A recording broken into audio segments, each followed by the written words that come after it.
three speakers. Dr. Abdul Khaliq Aboya has been associated with the Department of Philosophy, University of Karachi since 2004.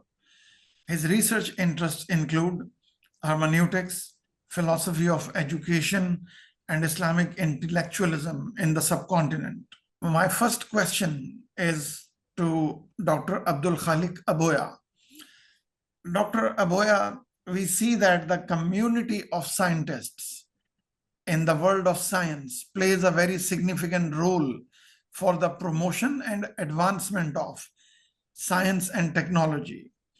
And at the same time, we see that there are, in fact, thousands of Muslim scientists across the globe. But paradoxically, we do not have any Muslim community of scientists. We can take the example of British Royal Academy, and people of such caliber were associated with it, like Isaac Newton, and then Stephen William Hawking and Charles Darwin, which means that this society, society of scientists or community of scientists, it brings together the similar minds who are engaged in research. They also are engaged in producing innovative and new research through research journals and experimentation. And then there is also American Association for the Advancement of Science, which was established in Philadelphia. And we, the Muslim world, Muslim countries, can collaborate with each other, and we can also have a society, global society, I think, of Muslim scientists and innovators. What is your stance, Dr. Aboya, on it? Thank you very much.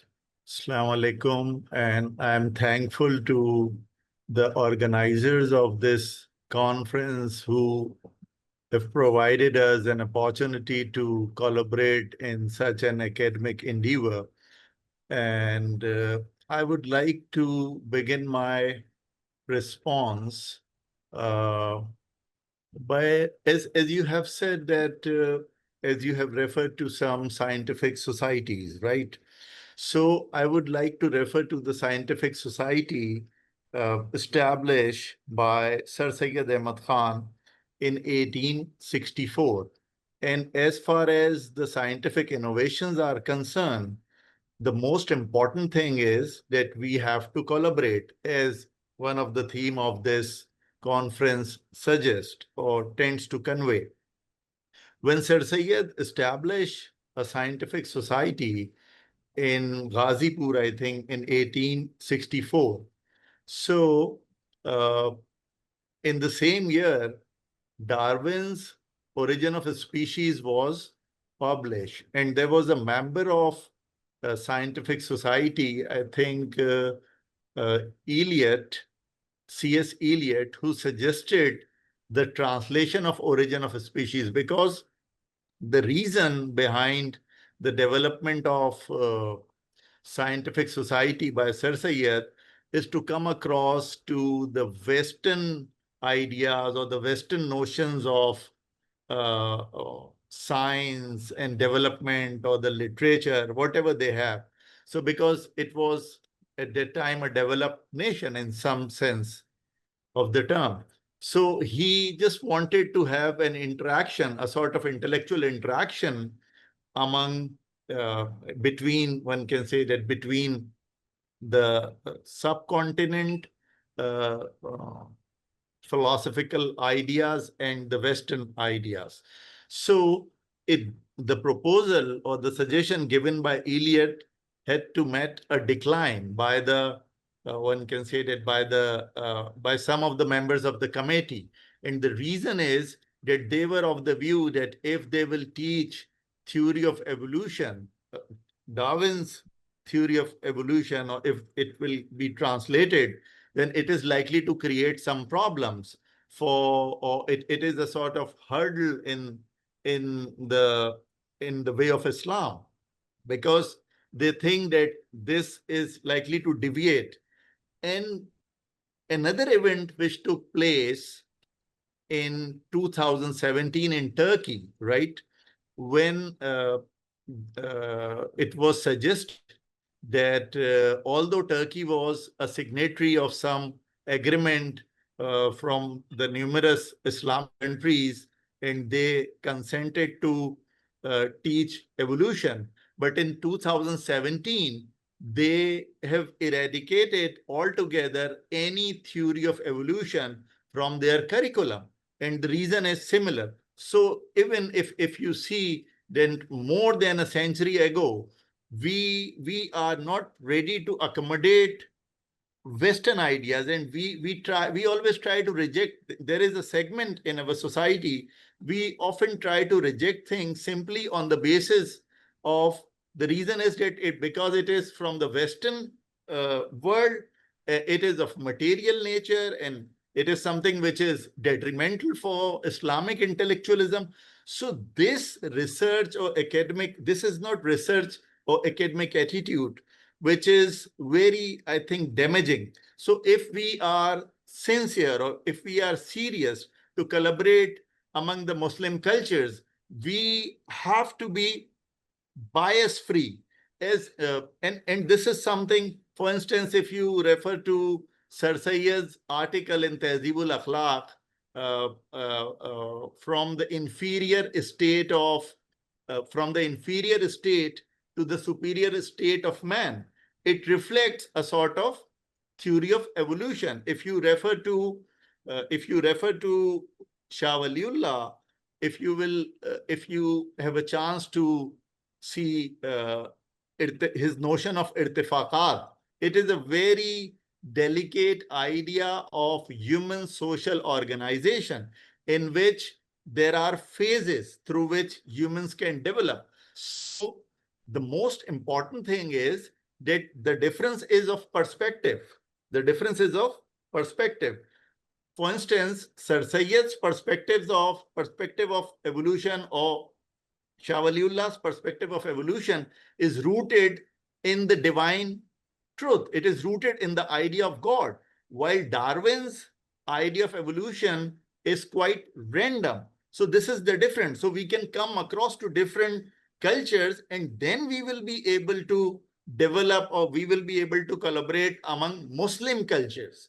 So we have to be very open-minded. We have to be prejudice free. If we will go with prejudice, we are not likely to develop any such thing for which we have gathered here. Dr. Aboya, you say we should be prejudice free. I tend to agree with you, but perhaps there is hardly anything which is totally free of prejudice. Perhaps the main point that I have concluded from what you have said is that Muslims should not be scared of new discoveries or new claims or assertions or new theories, whether they are truly scientific or not, but they should have a critical investigation. They should conduct some critical investigation, and then on the basis of that, they should clear their position on that particular theory or whatever that issue may be. For example, even in the West, we see that Nietzsche, he does not fully accept, at least, Darwin's evolution theory of evolution, and he challenges it. Then Henry Bergson also questions it and criticizes it. And there are many other criticisms as well. So rather than being scared, perhaps what your message is that we should critically investigate, and then we should show what our position is. Exactly. And even in the Western world, if you will refer to Asa Gray, who is of the view that there is a possibility of theistic evolution. He was not a Muslim, but he believed in theistic theory of evolution. Okay, thank you, Dr. Aboya. I will come back to you. Dr. Hussain, I would like you to express your views on the same question. Basically, I was asking about the development of a community of scientists, global community of scientists in the Muslim world. First of all, there are two things when we talk about our contribution in science. Number one, there are certain programs or I should call them research programs within science. They presume some metaphysical presuppositions. And there are prestigious institutions in West which are funding those programs. For example, just giving an example, if someone wants to investigate the exact nature of dark energy, which is roughly equivalent to, as far as the research is concerned, it amounts to something like that, that it is equal to spatio-temporal expansion, which doesn't reveal much. So suppose if you want to investigate the exact nature of dark energy, then there is too much that we can investigate. There are there are such programs and there are such open problems, and people are doing their research. But there are other programs or other research problems which, in some sense, set the very horizon against which or within which such programs are conducted. Let me give you one example. Uh, Recently, it has been uh, discovered within the paradigm of quantum mechanics that the idea of particle is not uh, the way we normally conceive it. For example, we normally conceive a particle to be at some place at some particular time. But in last 30 years in quantum mechanics, it has been discovered that it's very much possible that a particle, let's say traveling from around 10 billion light years, may have acquired a locale which itself might consist of several light years, which is mind-boggling because we normally conceive to our common sense that a particle is supposed to be a thing. It has to be something, then something means it has to be at some particular place at some particular time. So these notions are being challenged within sciences, and we need some new metaphysics for that. Now, my point is that what we can do as Muslims in the world is we can make use of our epistemic heritage, which is coming down from ages in the form of al-Kalam, our Muslim philosophy and Islamic theology, and we can, in some sense, make contributions, question those very ideas of physicality, reality, which is always presumed in the background when people are doing theoretical physics, for example. And we do have such precedents. Let me give you two such instances. Okay, let me once again summarize because I'm spending too much.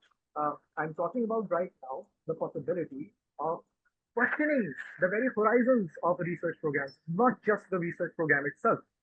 Research program itself is just, I've given you an example of that investigation of the exact nature of dark energy, for example. That's a research program within a science. But the very idea of what counts as matter, the very idea of what counts as being a thing or a particle is something that scientists usually normally just take for granted and they never question it. You need philosophy of science or something like that to answer those questions and expand the very horizon of a scientist. And philosophy of science, of course, is being pursued in Western intellectual and academic circles, and they have different philosophical background traditions within which they pursue the philosophy of science, for example, cosmology, hermeneutics, Arabic philosophy, and so on and so forth. But Muslims have inherited classical kalam, and in the form of Iqbal, they have a possibility of a formation of new al-kalam al-jadid, with which they can form a research collaboration within Muslim community, such that research problems within science can be tackled in both ways, and particularly my focus is on basically questioning the very program itself, like the nature of materiality and the nature of thingness. I'm giving you an example. I'm taking example from the Asherites' notion of atomism. We know that Asherites came up with the idea of atom, and it was strange, it was paradoxical, and people initially laughed at them, especially the more bent people. They thought that it was stupid in the sense that they thought atom to be something which does not acquire any space and does not endure in time. So, in some sense, it does not exist. But we know that in mathematics, we have the notion of a point, a geometric point, which has zero length, zero height, and zero width. It does not exist also, but it is the very point which accumulates unformed line segments, and we form straight lines and then curves and surfaces, and then we have curvatures, and then these curvatures are translated into very strange ideas like the curvature of the space-time in terms of relativity. So in this sense, we do have ideal objects in the form of mathematics being translated in science and helping science make new discoveries. Kalam did that around 1,000 years ago in the form of Asherite's notion of atom, which is very much like the mathematical notion of time. Unfortunately, it was it was used to justify the denial of causality, and I don't want to go into that. That is a very deep debate. But the point is this: that Asherite's notion of atomism, mathematical notion of point, and general theory of relativity, making use of the idea of curvature and surface, found with the help of those points, are in some sense lying at the horizon within which modern science is working. There is another example coming from Iqbal directly. Iqbal also made use of the idea of Iqbal. When we go through Iqbal, there's one thing which is called duration, there's one thing which is called phenotype. And there too we see Dr. the Hussain, mathematical Dr. equation behind it. Yes. Dr. Hussain, thank you. We will come back to you on the relationship Yes. between Kalam and how on the basis of it we can distinguish between Islamic science and Western science. Now I would move on to Dr. Mustafa Raza. Are you with me, Dr. Mustafa Raza?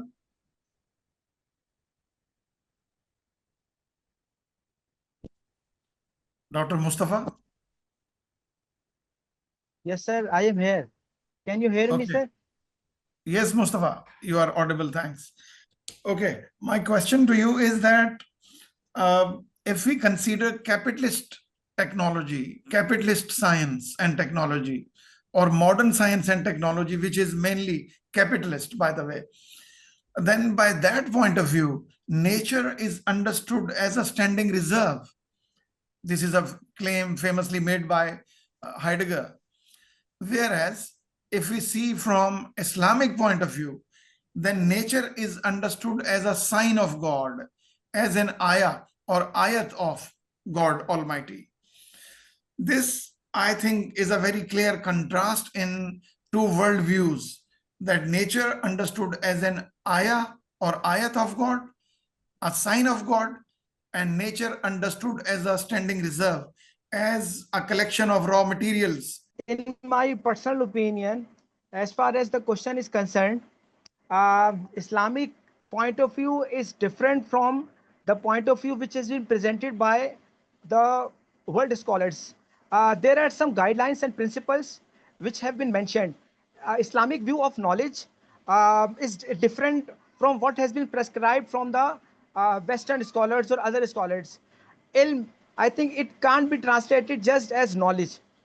Ilm means the fear of God. Ilm means you should gather all your sources if you want to gather knowledge. According to Imam Ghazali, he writes in Ahyaul Ulum, the word ilm means uh, strive for achieving all those traits which have been commanded by God. So it means you should strive hard in attaining the commands of God. The Western knowledge is quite different from these things. For example, if I try to explain it in international law, then Islamic point of view of war is quite different from what has been prescribed in world wars. When Prophet Abu Bakr Siddiq, he sent his troops to different wars, he always ordered that a commander, you should not cut the tree, or you should not mutilate the dead bodies, or kill the women or an aged man. So it's quite different from those which have been discussed in the other school of thoughts, or you can say non-Islamic teachings. According to Islamic point of view, even a ruler who is a justified one, who has right and even obligation to suspend the law in the interest of justice. So it's quite different from the explanation given by scholars other than Islam. Okay, Mustafa. Dr. Aboya, I was talking about nature as understood as standing reserve by Martin Heidegger. and nature as understood by Islam, for example, in the form of blessing or favor, as we see in Surah Rahman, where Allah Almighty says, I quote the translation, which one of the favors of your Lord will you then deny? And various objects of nature are mentioned in this surah. And we see that the objects of nature by the Holy Quran, they are presented as blessings and favors of God. And they are also presented as non-linguistic signs of God. The ayahs of Quran, they are linguistic signs of God, and the objects of nature, they are non-linguistic signs of God. Now, we would like you to shed some light on what is the difference in the worldviews of modern science and technology, which happens to be capitalist science and technology, and then Muslim worldview, Dr. Aboya. Now, as far as the theories of naturalism are concerned, we have two different positions, whether you talk about Western idea of naturalism or the Muslim or Islamic idea of naturalism. As you have mentioned that there are verses or the science which invites man to think about the magnificence of God through by pondering upon the verses. For instance, God has invited us, as Iqbal has mentioned, that sense perception elaborated by understanding means that if you are perceiving something through your senses, it doesn't mean that you have to confine yourself to your senses. It means that you have to have an attitude to look at some bigger picture. Means that you have to relate yourself with the creator, or one can say that with some divine plan, right? So sense experience has to be elaborated by understanding. It seems to be quite true. Now, as far as the naturalism of Syed is concerned, for instance, some nature is something which is not sacred for Syed. Nature is not sacred. Nature, but there are natural laws created by God. And if natural laws are created by God, it means that we have to respect those laws. And those laws also owes their origin in God, because God is the creator of those natural laws. And as God himself has said in the Quran, there are so many verses which says that God never do anything against nature. So, and this is something which has been mentioned by Sir Syed in his principles of exegesis, right? So the most important thing is that what is our attitude towards nature? Again, I will repeat the same thing in some different way as we were discussing earlier. The point is that we, for instance, there were so many people who criticized Sir Syed and said that he was a naturalist. So he was not a naturalist in the sense some others are naturalists who think that nature is something which is, in some cases, for instance, if you will go with Whitehead's theory of nature, it is something which is going to imply that God himself is also dependent upon that natural process. This is not the case in the context of Islam. So we have to have a broader look towards such things. If we will isolate ourselves from the rest of the world, we won't be able to make any headway as we are dreaming to collaborate in terms of research among Muslim cultures. It's a very good idea, and it has to be restored and it has to be implemented, but we have to have an academic attitude. Okay. Am I audible, Dr. Aboya? Yes, yes. Okay. When you say that for Sir Syed Ahmad Khan, nature is not sacred, but when we see that the Holy Quran declares nature as the signs of God, there is some degree of sacredness, at least, which is associated with nature. And Sir Syed Ahmad Khan obviously Jamaluddin Afghani intellectually contested the views of Sir Syed Ahmad Khan. So they are not a final word, Sir Syed Ahmad Khan's views, perhaps. And yes, something about evolution, as you mentioned in the response to the first question. We find a theory of evolution in Maulana Jalaluddin Rumi as well. Some people or all of you perhaps already know it. Okay, that is also significant. Okay, Dr. Hussain, what would you say in response to the question that I raised about nature as standing reserve and nature as raw materials for capitalist use and profit accumulation and maximization, and nature as favor and blessing of God, and nature as signs of God?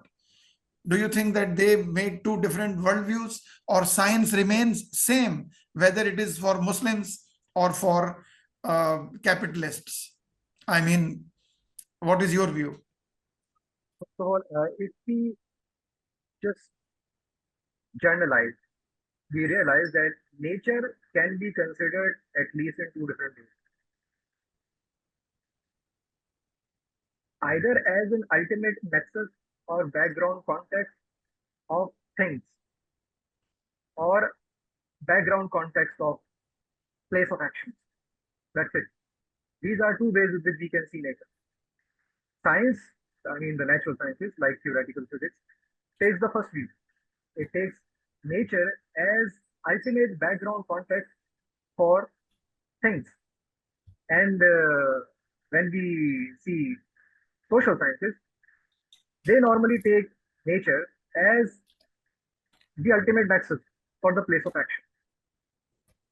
But coming back to the point, I want to connect it with Muslim thought, because Aboya have also connected things with the Syed and the Islamic heritage. The idea of nature is very complicated in Muslim thought, first of all. And I think that Muslims and in the Kalam al-Jadid, we get to have a good discussion, metaphysical discussion about nature. Let me give you some examples. For example, Asharites denied causality.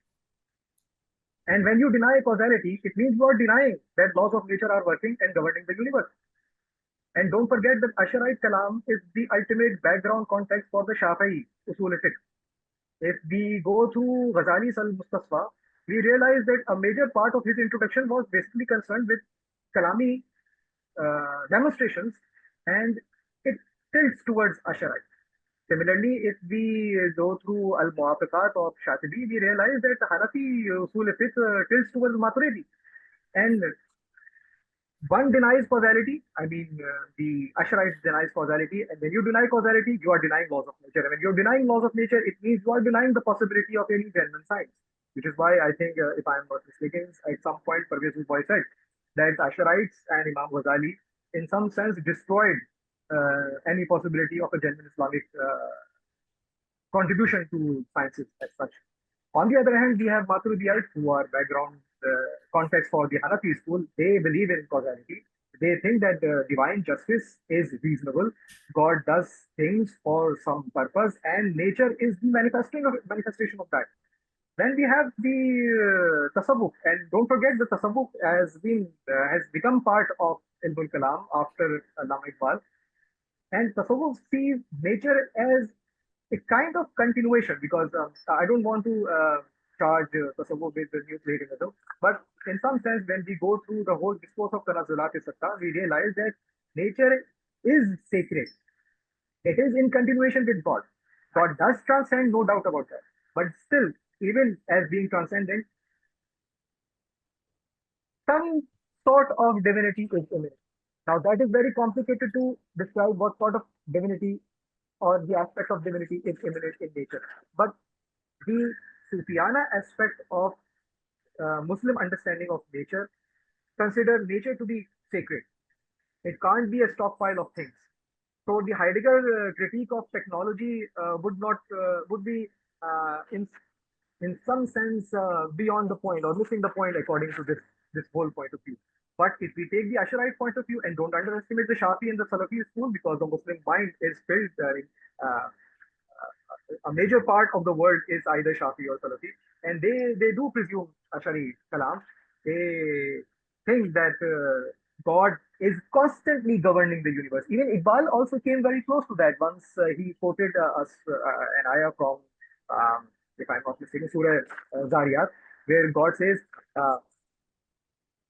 وَمَا خَلَقْنَا السَّمَاوَاتِ وَالْأَرْضَ وَمَا بَنَيْنَاهَا. Uh, and maybe, sorry, I may be misremembering. Again, in English, it says, we have created the universe and we are continuously expanding it.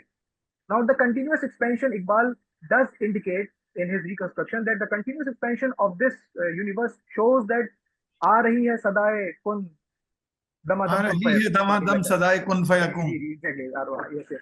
So it means that God is continuously creating. Now, again, when you are talking about a continuous creation, in some sense, you are getting very close to the Asharite Kalam, because continuous creation is, in some sense, very close to the occasionalism, which was justified by their atomism, and then again back to the same picture of the laws of nature and the questions of laws of nature, because then laws of nature won't make much sense, and then we don't have to do theoretical physics as well. So Muslims have still to work out a proper metaphysics of nature. How should we deal with it? So Tasawwuf take it sacred. Nobody takes it as a stockpile of things. That's for sure. I'm not sure how Abdul would respond to this thing about what I'm saying. Uh, and the other third option, the Asherite option, of course, takes nature again as something, a continuous act of God. And of course, if it's a continuous act of God, again, it can't be a stockpile. So the whole thing is very complicated, and we haven't worked out a good connection with the possibility of science. Because if we are Dr. Hussain, continuing with this Dr. metaphysics, Hussain, yes. Would you just briefly now conclude what do you understand that Islamic science and technology and modern science and technology, they have different worldviews and different possible results, or same worldviews? Okay, the phrase worldview is very overloaded. When we say, let's make a distinction. There's one thing which is a worldview, and there's one thing which is hardcore science. I mean, there is a core of science which has to be objective and independent. I mean, there is no doubt about that. I don't want to relativize everything. It's impossible. So whether we are Muslims or whether we are Hindus, after all, there has to be something which is objective. So for instance, there is no doubt that redshift is occurring. Nobody will deny that. Whether we come with a particular metaphysics of materiality and physicality and then try to justify how how to make sense of the redshift, that's another thing. So in some sense, my point is worldview will be different. But if we pursue the science, there will be a core of that science which will be independent of any cultural metaphysics or metaphysical philosophy. Okay, listen, let me give you one or two examples. And Dr. Aboya and Dr. Mustafa, you are also required to be attentive, and I'm going to come to you also. In the 12th century, before the rise of capitalist science and technology, it took 2 centuries, for example, to remove 1,200 hectares of forest in northeastern France, whereas the equal amount of area in northeastern Brazil was cleared just in a single year in the 1650s. Now, this happened after the emergence of capitalist technology and capitalist science. Don't you think it makes a difference, or any science would produce the same results? This is my question. Let me give you another concrete example. There were 100,000 tigers, for example, in 1900. And in 2012, it was recorded that the number of tigers was between 1,200 and 1,500. Do you think that had the Islamic science progressed, the same results would have been emerged, or the situation would have been different? Yes, Dr. Khaliq? Yes. Now, you mean to say that if the scientific discoveries and technological innovations are rest with the decision making on the part of those. It rests with those who belongs to the Islamic world, then the situation would have been different. This is what you mean to say? Yes, this is my question. Yes. What is your take? Okay. I think it has nothing to do with religion, because if you see in Bible as well as in Quran, there are some sayings of God according to which you are allowed to explore nature, but there is no exemption. The most important thing is that God has awarded this bounty of nature to the mankind by keeping in mind that they are going to be responsible persons. They will not damage the environment to such an extent which is going to create such a mess. So capitalism is something different. They don't have any limit. They often create a need, and they try to produce things. That is something different. But if you look at it from the perspective of Islam or even Christianity, then nature is a sort of blessing for the mankind, and it is from the God, right? So man can explore nature, but there must be some limit. And the most important thing which I would like to mention is that the factor of human greed is very much there. And it is because of the greed and because of the idea that maximization of wealth is the highest good, right? So these are the things which needs to Isn't, be. Dr. Aboya, isn't it so that modern science and technology is rooted in market rationality, which gives preference to capital accumulation, and it is capital centered? It is not, for example, God centered, morality centered, or ethics centered. It is capital centered. Exactly. For example, Yes. Adam Smith, a very major figure in modern economics, he says that, and he is also an ethicist. He taught, in fact, ethics in the university. Okay. He, for example, writes in one of his books, a famous books, Wealth of Nations, in fact, that slavery is bad. We commonly say slavery is bad because it is against human dignity. It is against rights of human beings. But he says slavery is bad because it is more expensive. If you have wage labor, it will be cheaper. You see, so it is market rationality. Exactly. I mean, Exactly. This is the problem. If you will look back, I think 10 years or 15 years ago, there was a prevalent condition in America. There are some places in America where there are people who are illegal, and people do come at that place and they take them away for due to cheap labor. So it is that they are exploiting, and even the state is also aware that this is something which is being done with the people. So they are not interested. And if you will, okay. Thank you, if you Dr. will, Mustafa. if you will Dr. see, Aboya, thank you. We are running I out of just, time, short of time. okay. And let me move on to Dr. Mustafa, and then we will have questions from the audience. Dr. Mustafa, are you with me? Do you hear me?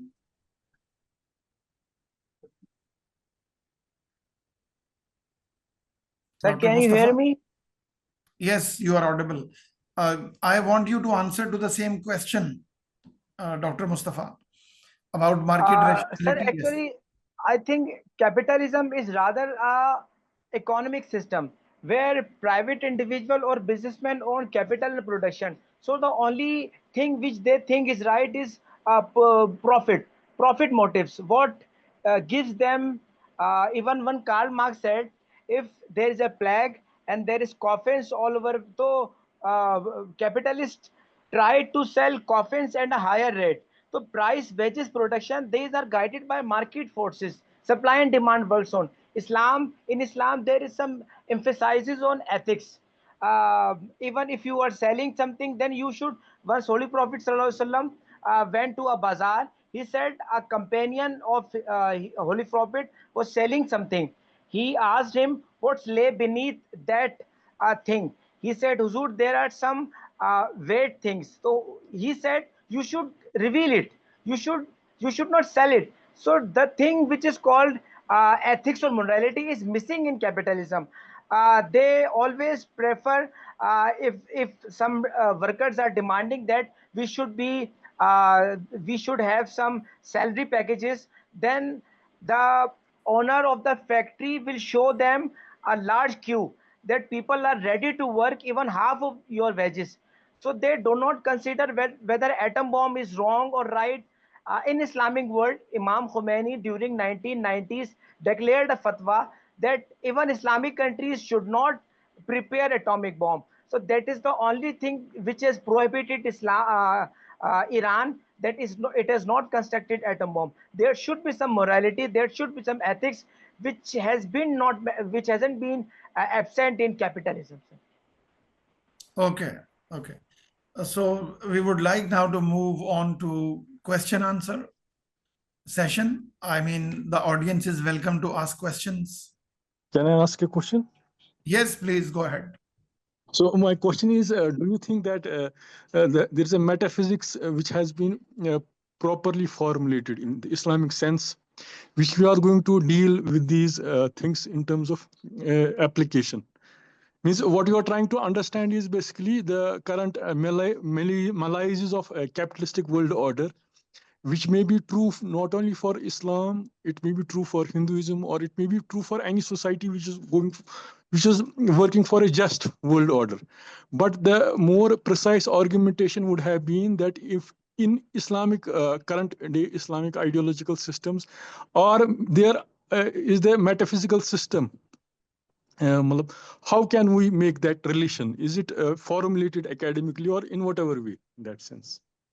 Perhaps your question is that, do Muslims have systematic metaphysics? Yes, yes. To formulate in the first principle, in that sense, we can properly differentiate what is in Islam, what are do's and don'ts. How can we, the way we can legally derive theological percepts from which we can properly just make these clean arguments in that sense. Okay. Dr. Aboya, would you answer this question? I just say that we find metaphysics of Rumi. We also find metaphysics of Imam Ghazali. Yes, for example, many books have been written on Imam Ghazali's metaphysics, on the metaphysics of Maulana Jalaluddin Rumi.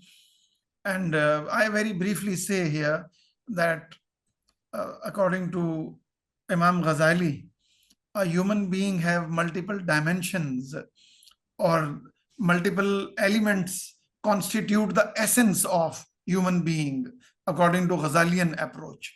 So every person to Imam Ghazali has a canine dimension, has a swine dimension, has a satanic dimension, and has a divine dimension, false divine dimension, and has an angelic dimension.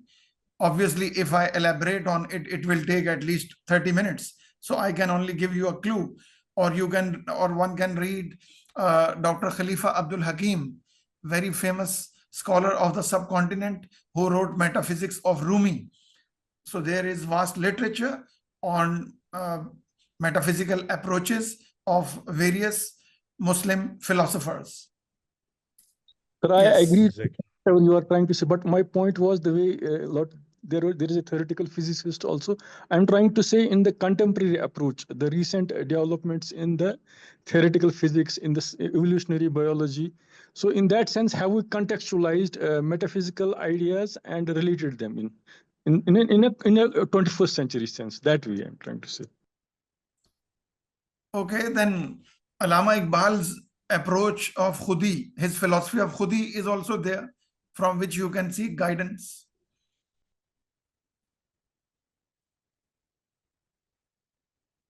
Yes.